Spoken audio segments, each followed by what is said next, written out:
aumenta mi fe, Señor, aumenta mi fe, aumenta mi fe, Señor, aumenta mi fe, que nunca olvide tus promesas, que nunca olvide tus palabras, que Él lo crea, que no lo dude jamás. Tu palabra me dice, todo el que pide se le dará, y el que toque a la puerta se le abrirá. Todo es posible, todo es posible para ti, Señor. Aumenta mi fe, Señor, aumenta mi fe,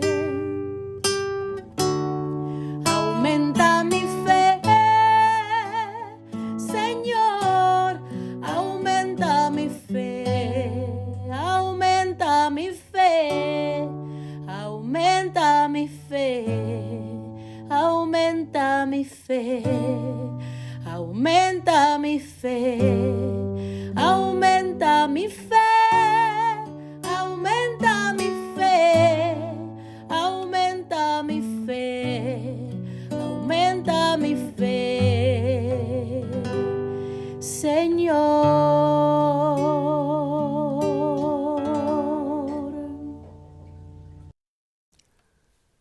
Saludos en este glorioso día y bendiciones a los radio creyentes que escuchan Jesús y María Radio, que están sedientos de la palabra de Dios. Les envía un saludo a su hermano Américo Tejada, de la parroquia San Simón Stack San José, que está localizada en el Bronx y pertenece a la Arquidiócesis de Nueva York. Estamos aquí todos los lunes y los domingos de 5 a 6 p.m., hora de Nueva York. En este segmento de estudio bíblico titulado Crece en tu fe, estamos estudiando con ustedes desde un punto de vista bíblico un libro que se titula La Cena del Cordero, o sea, la Santa Misa, al que el autor le llama El cielo en la tierra. El autor y su esposa cuentan el largo viaje que los llevó de evangélicos calvinistas hasta la casa paterna de la Iglesia Católica. Nos cuentan que fue un camino erizado de dificultades, pero recorrido con gran coherencia y docilidad a la gracia de Dios, y cuyo motor es el amor a Jesucristo y a su palabra en las Sagradas Escrituras. Y el punto de inflexión del acercamiento del autor a la Iglesia Católica fue precisamente la Santa Misa, en la que descubrió brillar con nueva luz la Sagrada Escritura. En este libro, el autor usa el libro del Apocalipsis como referencia y ofrece algunas claves litúrgicas que iluminan el sentido del último libro del Nuevo Testamento. El autor no pretende disolver los símbolos, racionalizándolos, sino mostrar su verdadero sentido para que lleguen al corazón y a la vida de los creyentes. Vamos a comenzar este segmento con oración y lo hacemos en el nombre del Padre, del Hijo y del Espíritu Santo. Señor, que todo lo que hagamos este día inicie con tu bendición y termine con tu ayuda. Que todo lo que digamos este día sea motivado por tu amor e inspirado por tu gracia. Que nuestras obras de este día reciban tu inspiración y perduren en tu paz. Todas estas cosas, Padre Celestial, te las pedimos en el luz y poderoso nombre de tu Hijo Jesús, que vive y reina en unión del Espíritu Santo, quien es Dios, por los siglos de los siglos. Amén. Los créditos de este oblicuo son dados al doctor Scott Hahn, a la Biblia de Jerusalén, y a la hermana Evelyn Morán y su ministerio de música. A los hermanos y hermanas que viven en el Bronx, para invitarlos a nuestro ciclo de oración de la parroquia San Simón Stack San José, que está localizada en el 2191 Valentine Avenue, esquina calle 182, comenzando con la misa a las 7:30 p.m. todos los viernes por la noche. para anunciarles a los que también tendremos una misa de sanación el segundo viernes de cada mes a las 7:30 p.m. Se impartirá el sacramento de la unción de los enfermos y también se orará por los enfermos. La próxima misa de sanación será el viernes 10 de noviembre, así que traigan todos sus enfermos o vengan para orar por ellos. Habrá acceso para personas en sillas de rueda. En el segmento anterior estábamos diciendo que en la Santa Misa ahora somos llamados por su nombre. Ahora participamos de la mesa del Señor, como lo anuncia 1 Corintios capítulo 10. Ahora compartimos su cuerpo y su sangre. Ahora su madre es nuestra madre. Podemos entender ahora por qué llamamos a los sacerdotes Padre y al Papa nuestro Sumo Padre. Porque son otros Cristos. Y Cristo es la imagen perfecta del Padre Celestial. Ahora podemos entender por qué llamamos a las religiosas hermana y madre. Porque para nosotros son imágenes de la Virgen María y de nuestra Madre, la Iglesia. Con más claridad que nunca podemos comprender ahora por qué los santos del cielo se preocupan tanto de nuestro bienestar. ¿Por qué? Porque somos su familia.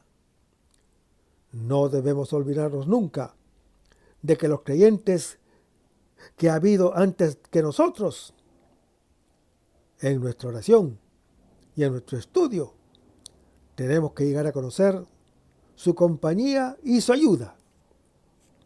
A través del ejemplo de los santos, hemos de aprender a preocuparnos con la misma intensidad de aquellos que están a nuestro lado en la Santa Misa cada semana, porque son nuestra familia en Cristo.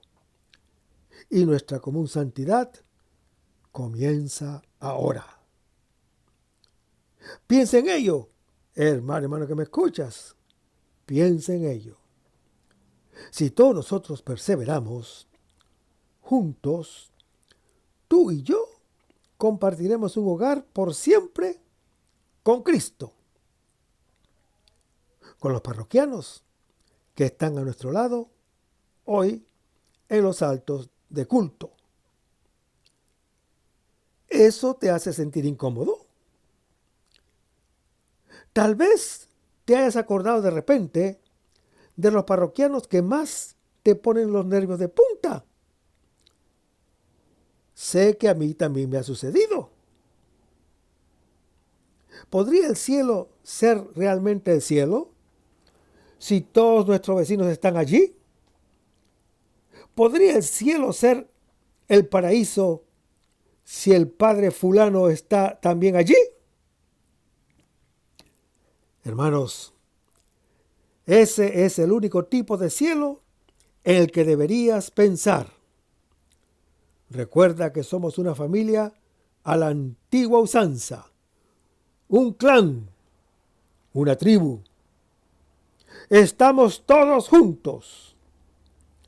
No quiere decir que sintamos siempre afecto por la gente que vemos en la Santa Misa. Quiere decir que tenemos que amarlos, comprender sus debilidades y servirlos, porque también ellos han sido identificados con Cristo. No podemos amarles si no los amamos a ellos. Amar a la gente difícil nos pulirá como un diamante que necesita pulir. Quizás solo en el cielo nuestro amor se habrá perfeccionado tanto que realmente nos llega a gustar esta gente también. Ese gran santo católico, San Agustín, hablaba de un hombre que en la tierra tenía problemas crónicos de gases. En el cielo, su flatulencia se convirtió en una música perfecta. Hermanos, la comunión de los santos no es simplemente una doctrina, es una realidad vivida, percibida únicamente cuando vivimos una constante vida de fe. Pero es más real que el suelo que pisamos. Es una realidad permanente, aunque su permanencia no se manifieste continuamente en nuestra parroquia.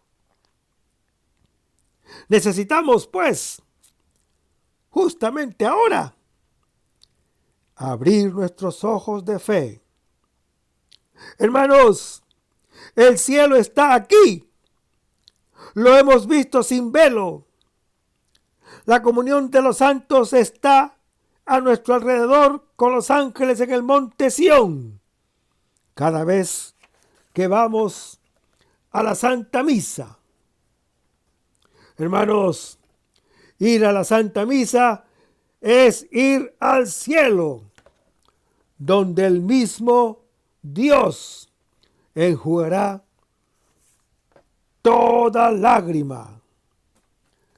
Pero vayamos a Apocalipsis capítulo 21, versículos 3 y 4, donde vemos que las últimas páginas de la Sagrada Escritura vuelven sobre el tema de las primeras páginas. La felicidad para la cual Dios ha creado al hombre y que queda simbolizada por el paraíso y algunas imágenes más. Esta es la dichosa esperanza que habla Tito capítulo 2, que ha de caracterizar a todo creyente y que queremos reavivar especialmente en estos tiempos difíciles. Pues nosotros no somos los paganos que, sin promesa, viven sin esperanza y sin Dios en este mundo, como lo anuncia el apóstol Pablo en su epístola a los Efesios, capítulo 2.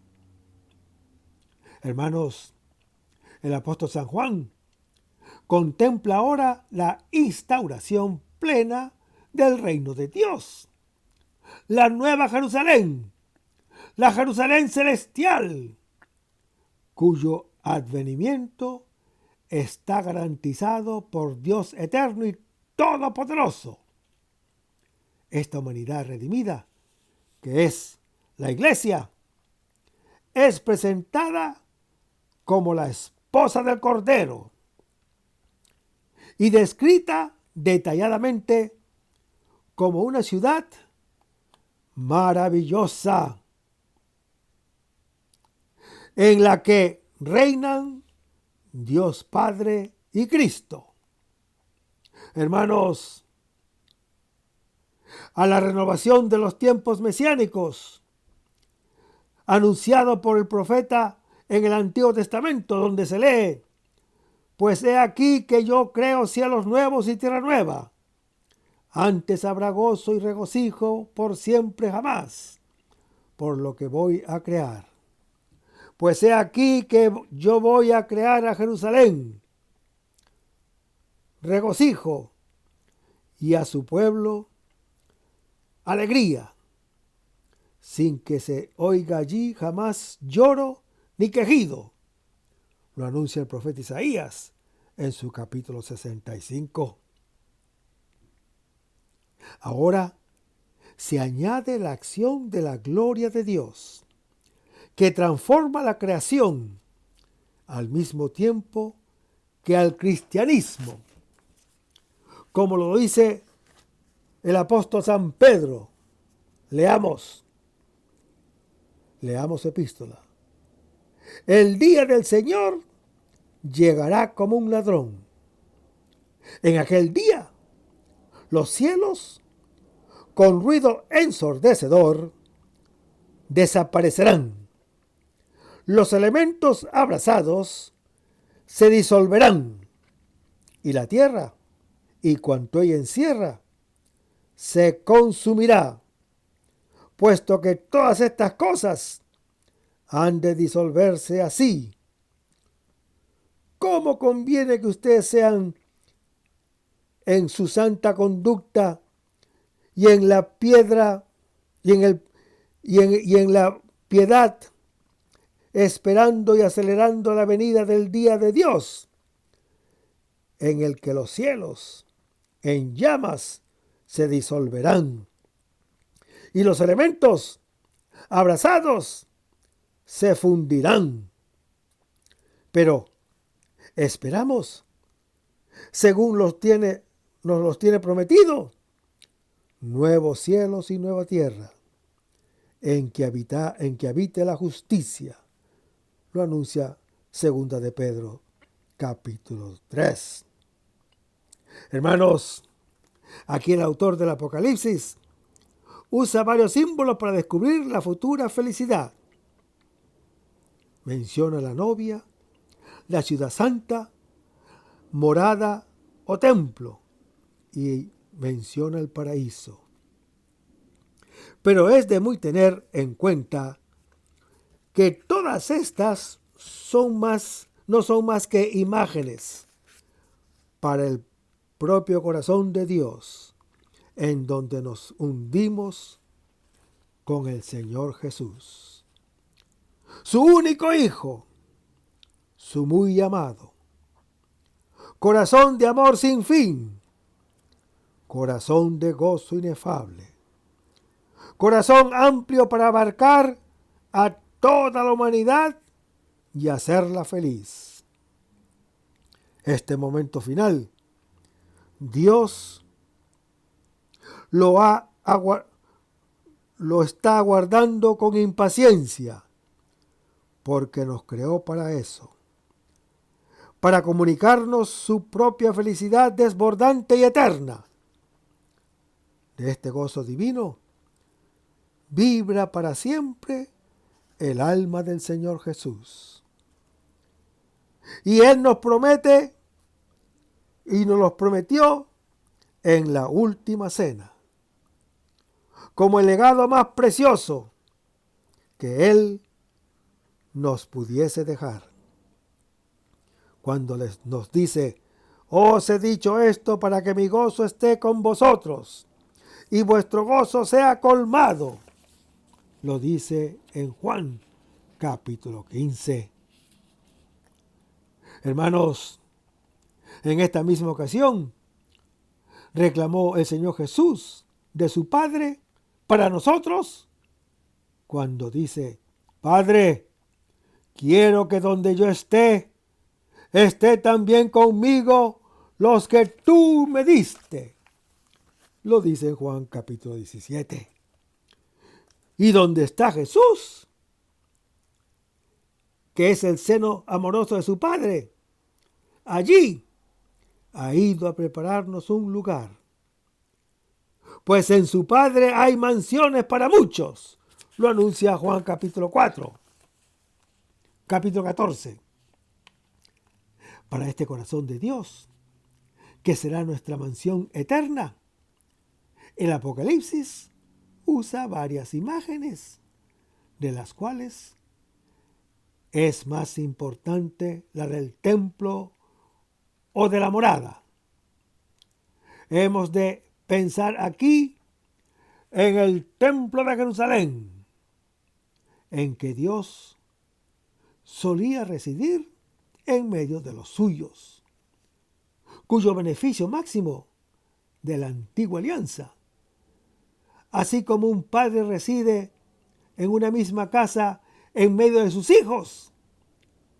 Pero esta presencia de Dios ha sido infinitamente intensificada cuando Él, en la nueva alianza, ya no moraba en un templo de piedra, sino en el cuerpo humano de Jesucristo, según lo anuncia Juan capítulo 2, en el cual Dios quiso hacer residir toda la plenitud de la divinidad corporalmente. Lo anuncia el apóstol Pablo en su epístola a los Colosenses, capítulo 2.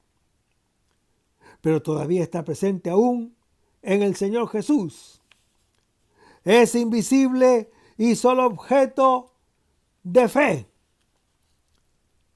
Mas en el cielo todos los velos caerán para hacernoslas ver directamente, según lo dice el apóstol San Juan. Ahora ya somos hijos de Dios, pero aún no se ha manifestado lo que seremos, pues sabemos que cuando Él se manifieste, seremos semejantes a Él, porque lo veremos tal cual es. Lo anuncia 1 Juan, capítulo 3. Entonces ya no necesitaremos antorchas o lámparas para ver, es decir, revelación o Biblia. Pues dice el apóstol San Pedro: hacéis bien en prestar atención a la palabra de los profetas, que como una lámpara brilla en un cuarto oscuro, hasta que despunta el día y se levanta en vuestros corazones el lucero de la mañana. Es decir, Cristo, en 2 de Pedro, capítulo 1. Pues Dios mismo nos hará habitar con Él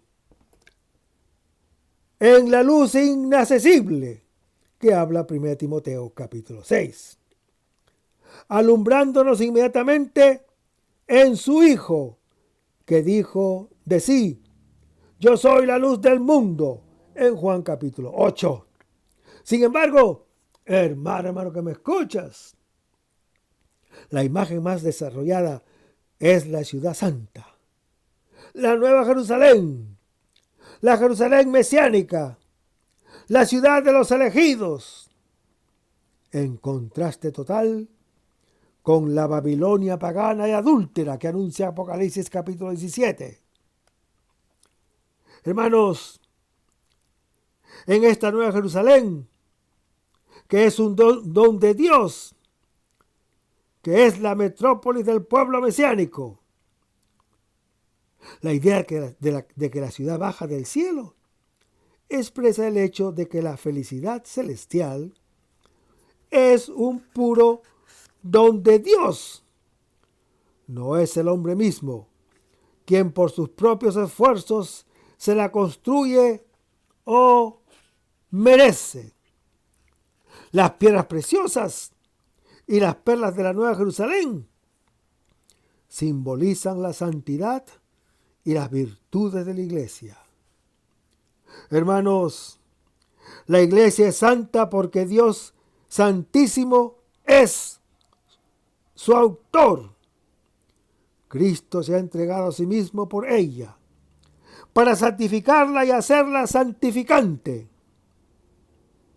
El Espíritu Santo la vivifica con la caridad. La santidad de la iglesia es la fuente de la santificación de sus hijos, los cuales, aquí en la tierra, se reconocen todos pecadores, siempre necesitados de conversión y de purificación. Le hablo las Escrituras. Y oí una fuerte voz que decía desde el trono: esta es la morada de Dios. Hermanos, esta es la presencia e intimidad de la nueva alianza y definitiva. Lo que Yahvé, el Señor, le pide a Moisés cuando le dice: hazme un santuario para que yo habite en medio de ellos, en Éxodo capítulo 25. Estas son las bendiciones que promete el Señor Yahvé cuando dice: estableceré mi morada en medio de ustedes y no los rechazaré. Lo dice en Levítico capítulo 26.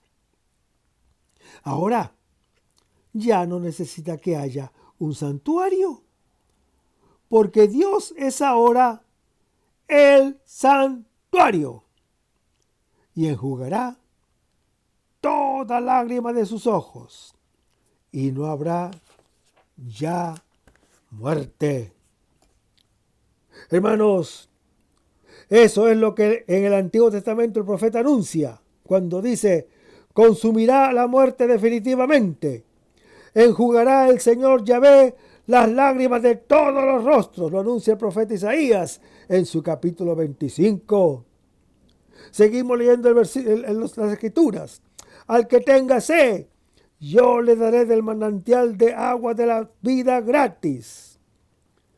Hermanos, Yahvé, el Señor, ya lo había prometido en el Antiguo Testamento cuando dice: oh, todos los sedientos, vengan por agua, en Isaías capítulo 55.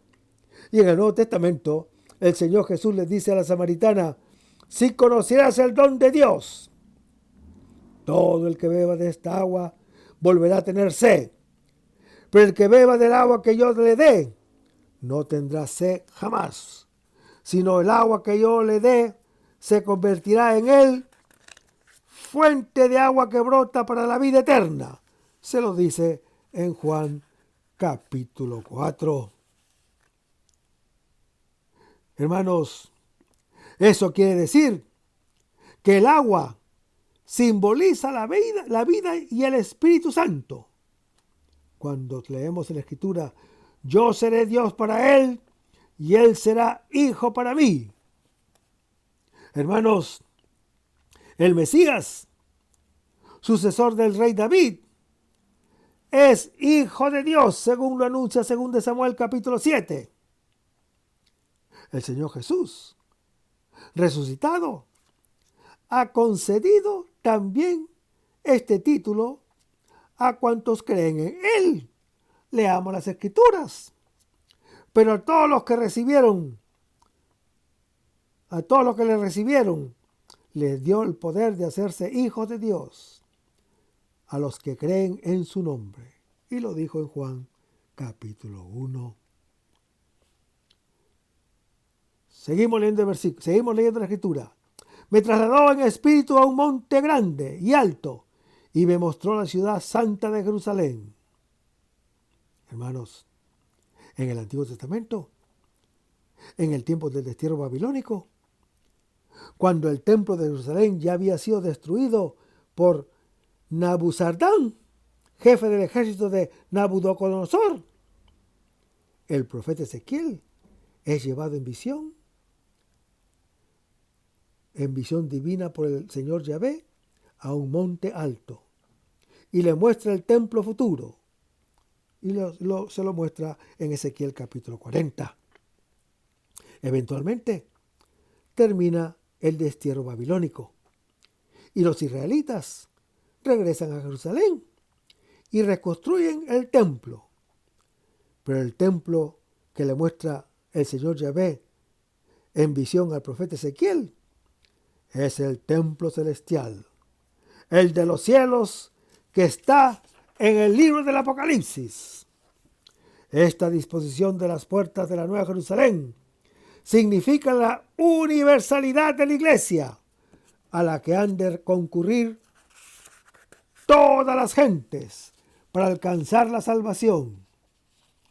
Ahora, el número 12 de sus puertas, de sus ángeles protectores, de sus fundamentos y apóstoles, y las 12 tribus de sus inhabitantes, simboliza la perfección.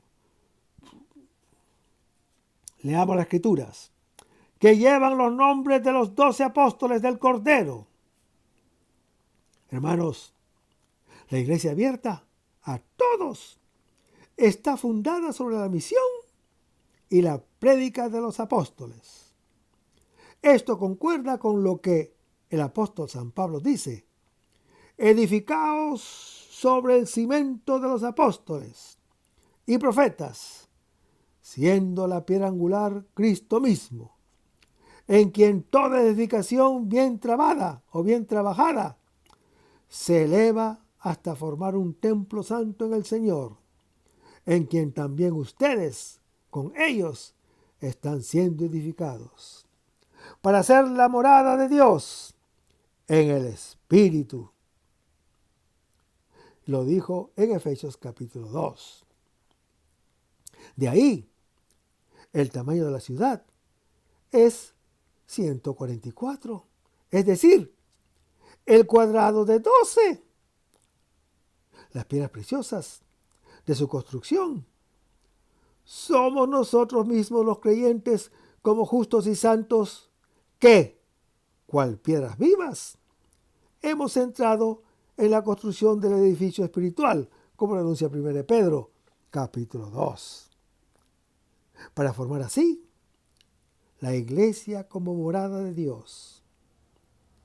Esta ciudad celestial de Dios estará abierta para todos los que hayan hecho el bien en este mundo, sean judíos o sean creyentes, o sean paganos.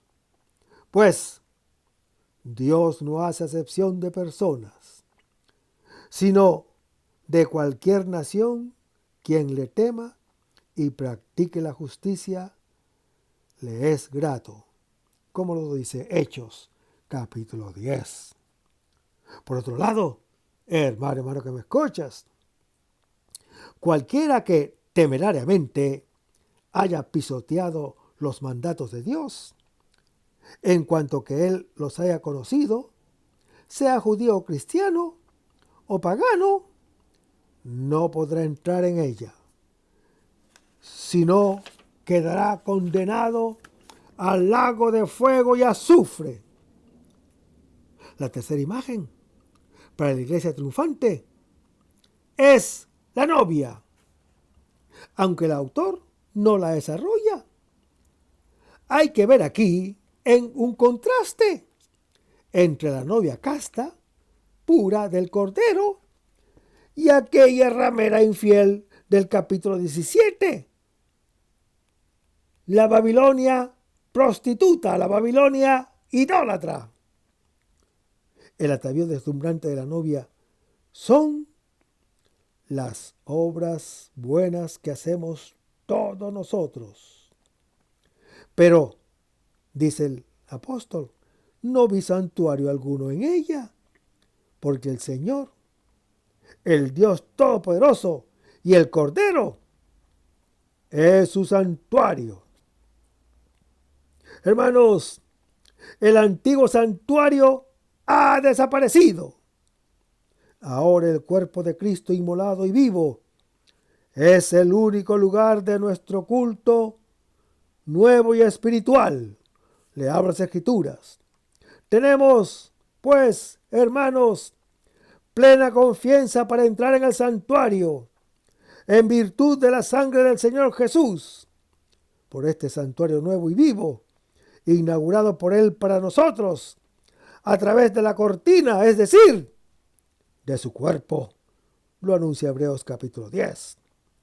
Ahora la lámpara de Dios, que es el Cordero, o sea, el Señor Jesús, es la única luz de la iglesia, porque estamos conscientes que Él dijo, yo soy la luz del mundo, en Juan capítulo 8. Pero el cielo es mucho más que eso. Es donde nos sometemos a juicio, donde nos vemos a nosotros mismos a la clara luz matutina del día eterno, y donde el justo juez, o sea, el Señor Dios, lee nuestras obras en el libro de la vida.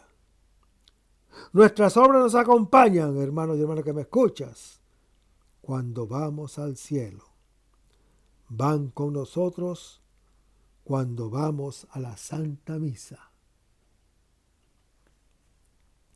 Hermanos, ir a la Santa Misa es renovar nuestra alianza con Dios, como en un banquete de bodas, porque la misa es la cena nupcial del Cordero.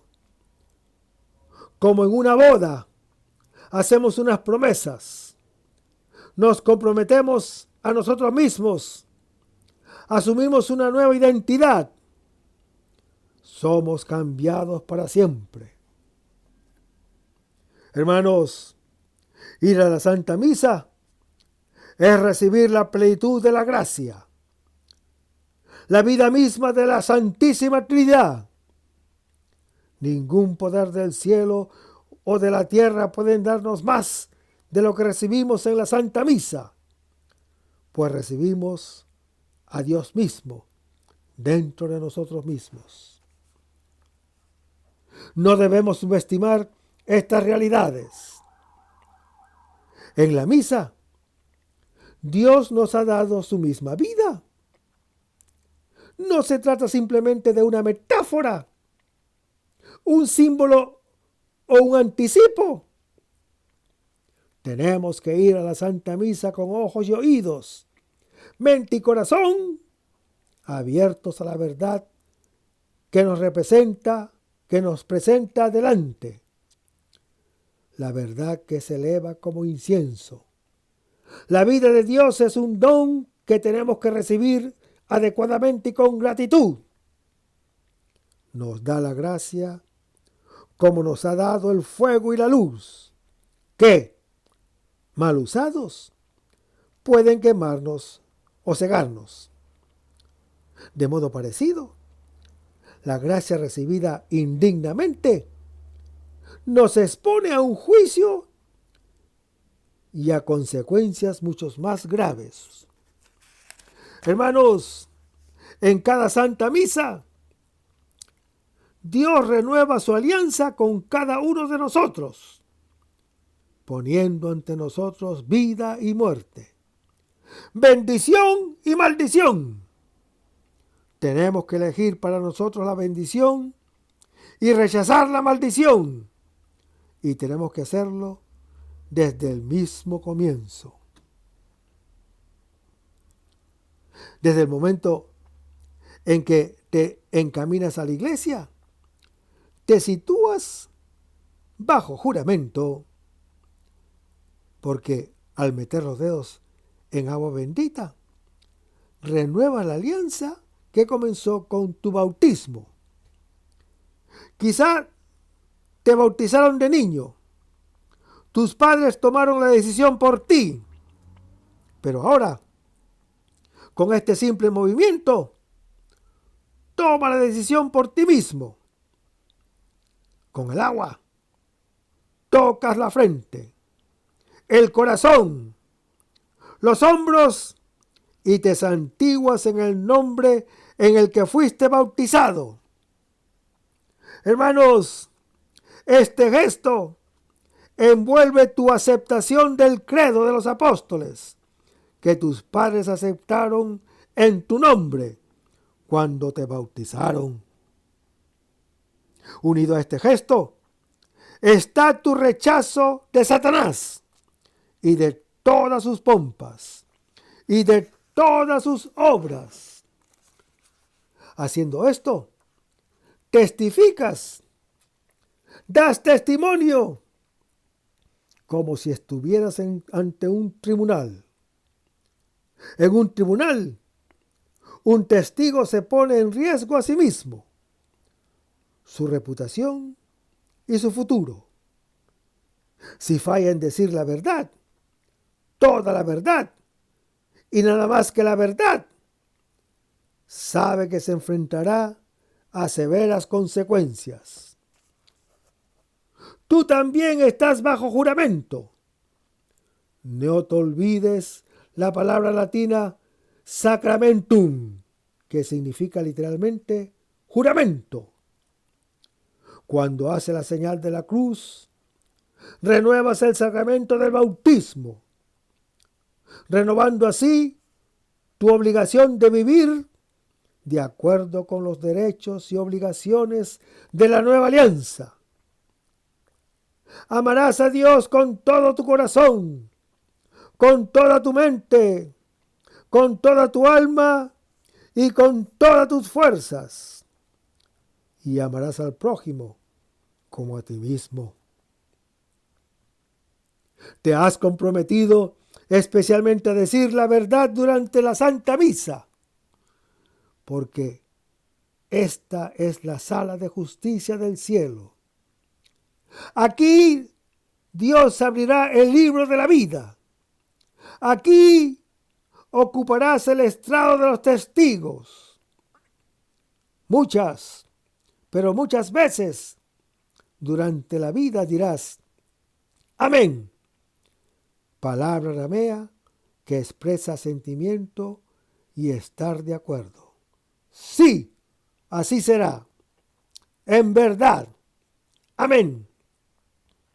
Es más que una respuesta. Es un compromiso personal. Cuando dices amén, comprometes tu vida.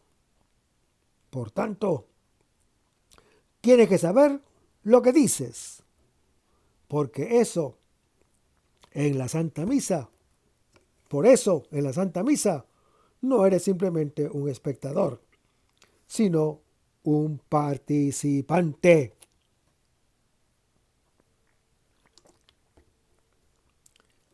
Tuya es la alianza que vas a renovar. Tuya es la alianza que el Señor Jesús mismo renovará aquí y ahora. Hermanos, siempre que Dios hizo una alianza, dio también un programa para su renovación. La alianza no era solamente un acontecimiento pasado, estaba en activo, perpetuamente presente, continuamente actualizada.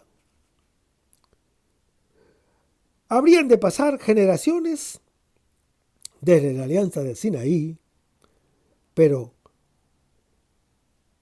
cada vez que los hijos de Israel renovaban esa alianza, cada vez que celebraban la Pascua, era como si la alianza se estuviera realizando hoy. Hermanos, la Santa Misa es nuestra perpetua renovación de la nueva alianza. Es un juramento solemne que haces ante innumerables testigos, como en la sala de justicia del Apocalipsis. Por eso, con todos los coros angélicos cantamos. Hermanos, cuando el cielo baja a la tierra, recibes el privilegio de rezar junto a los ángeles, pero recibes también la obligación de vivir con arreglo a tus oraciones. Esos mismos ángeles te harán responsable de cada palabra que reces. Y no solo de lo que reces, sino de lo que oigas. Porque lo que oímos proclamar es la palabra de Dios y no las promesas de cualquier político a quien podemos votar a favor o en contra. Hermanos, escuchamos la palabra de Dios y no cualquier reportaje de actualidad, cuya fiabilidad podemos permitirnos poner en duda. En los tribunales de la tierra, los testigos simplemente juran sobre la Biblia. En la Santa Misa, juramos la Biblia. Oímos la palabra de Dios. Estaremos obligados por ella. Creo en la Iglesia, que es una santa apostólica, católica y apostólica. Vivimos de acuerdo con las enseñanzas de esa Iglesia, sin reservas y sin excepción. Las encuestas indican que más del 90% de los católicos de los Estados Unidos, por ejemplo, rechazan la enseñanza de la Iglesia sobre el control artificial de la natalidad. Pero podemos suponer que estos mismos católicos se sitúan bajo un juramento cada domingo y recitan el credo. ¿Cuáles son las consecuencias de tan enormes falsos testimonios? ¿Cuáles? Y decimos, perdona nuestras ofensas, como también nosotros perdonamos a los que nos ofenden. Hermanos, nosotros que mendigamos la misericordia de Dios, ponemos esta condición para su misericordia. que perdonaremos primeramente a aquellos que nos han agraviado, pero casi todos cargamos con algunos rencores, incluso más allá del umbral de la iglesia. Y decimos, la paz del Señor esté siempre con vosotros y con tu espíritu. Respondemos a la invitación del sacerdote.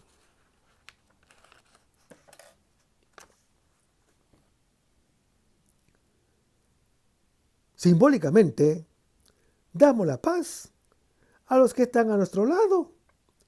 Pero, ¿cuántas horas pasarían entre el final de la misa y el primer estallido de nuestro genio?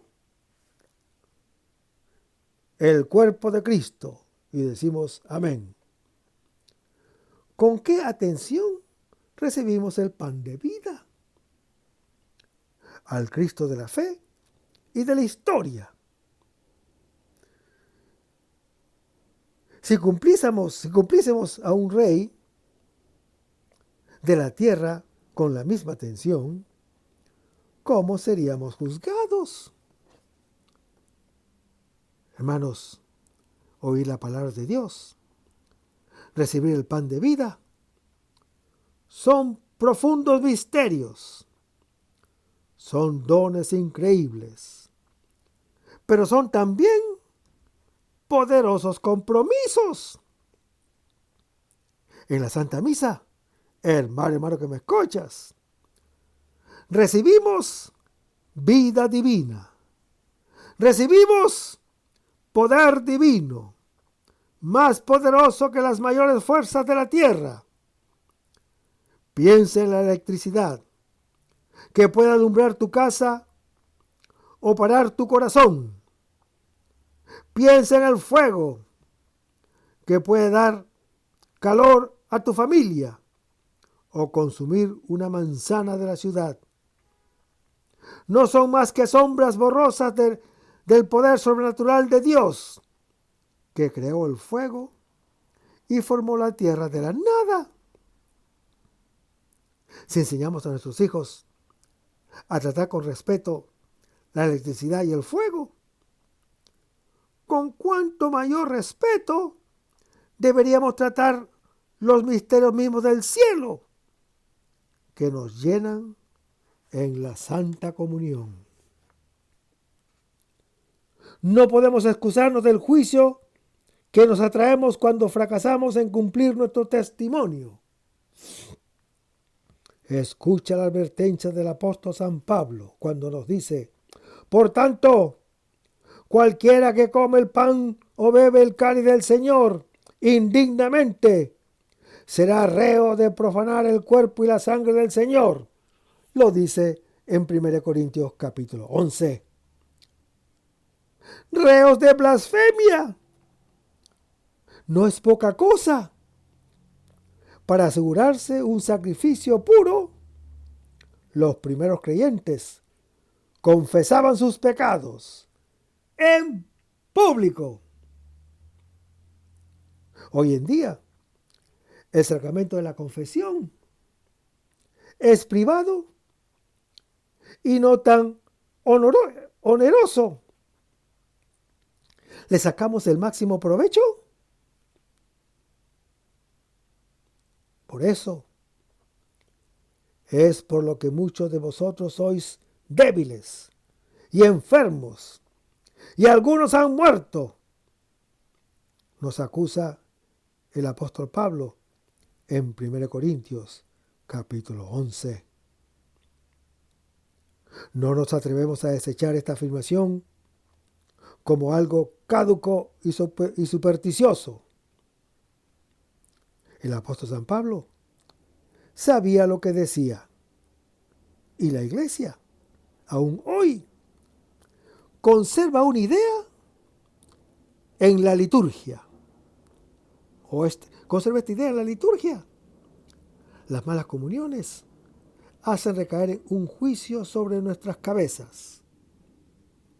El sacerdote, antes de recibir la comunión, dice: no sea para mí un motivo de juicio y condenación, sino que me aproveche la defensa del alma y cuerpo y como remedio saludable. Hermanos, recibir la comunión, por tanto, es recibir el cielo o buscarse el más severo castigo. En algunas épocas y lugares, el peso de este juicio apartó a los creyentes de la comunión durante años. Pero esta no es la solución que habla el apóstol San Pablo. Más que apartarse, recomienda el arrepentimiento. Cuando dice, examínese el hombre a sí mismo, y entonces coma del pan y beba del cáliz. Vayamos a 1 Corintios, capítulo 11, versículo 27 al 34. Hermanos, estos versículos son una amonestación para no participar indignamente de la cena del Señor. Eso sería un grave pecado que exigiría un serio castigo. De tal manera, afirma el apóstol San Pablo, la presencia real del Señor Jesús víctima en el pan y en el vino eucarísticos, que quien participe indignamente de ella se haría reo del cuerpo y de la carne del Señor. Por tanto, hermano que me escuchas, el hombre debe acercarse a la Eucaristía no con ligereza, sino después de haber examinado su conciencia para ver si nada hay que le impida participar en ella. Hermanos, aquí parece legítimo inferir que el examen y el discernimiento deben comprender dos realidades. Primero, que se asiste no a cualquier banquete, sino a la cena del Señor.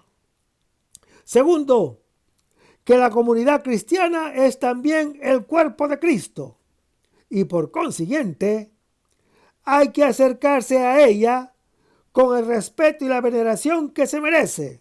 Leamos las Escrituras. Pues del mismo modo que el cuerpo es uno, aunque tiene muchos miembros, y todos los miembros del cuerpo, no obstante su pluralidad, no forman más que un solo cuerpo. Así también Cristo, porque en un solo espíritu hemos sido todos bautizados, para no formar más que un cuerpo, judíos y griegos, esclavos y libres, y todos hemos recibido de un solo espíritu.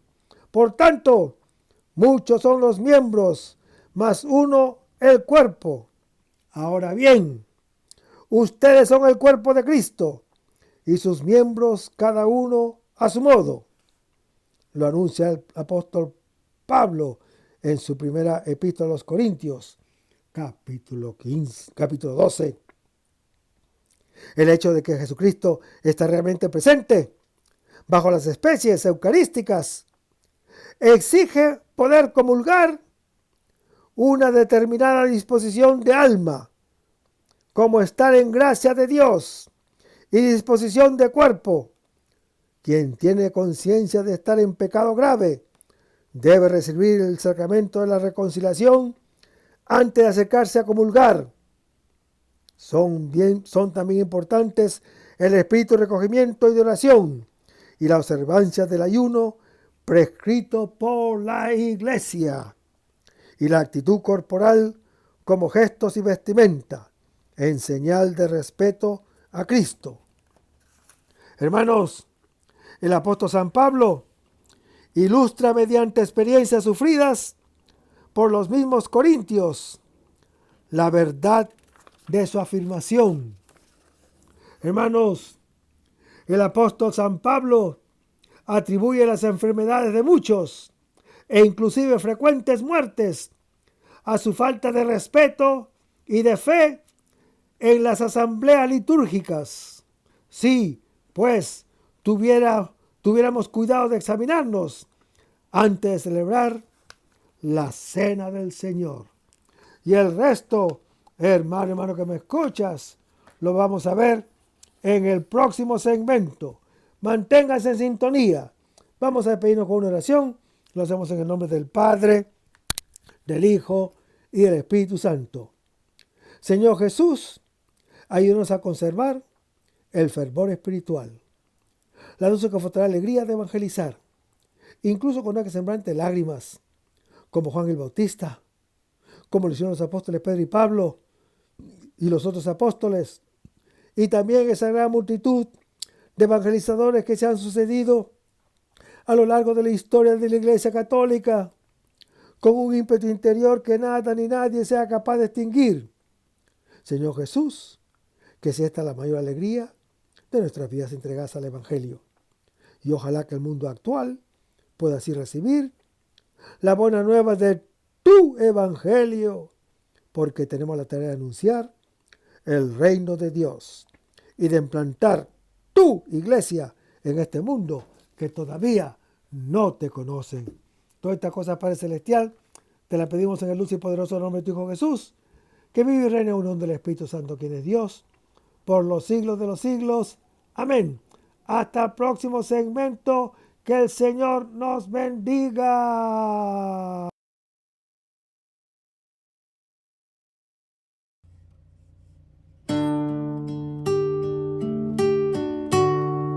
Aumenta mi fe, Señor, aumenta mi fe. Aumenta mi fe, Señor, aumenta mi fe. Que nunca olvide tus promesas, que nunca olvide tus palabras, que Él lo crea, que no lo dude jamás.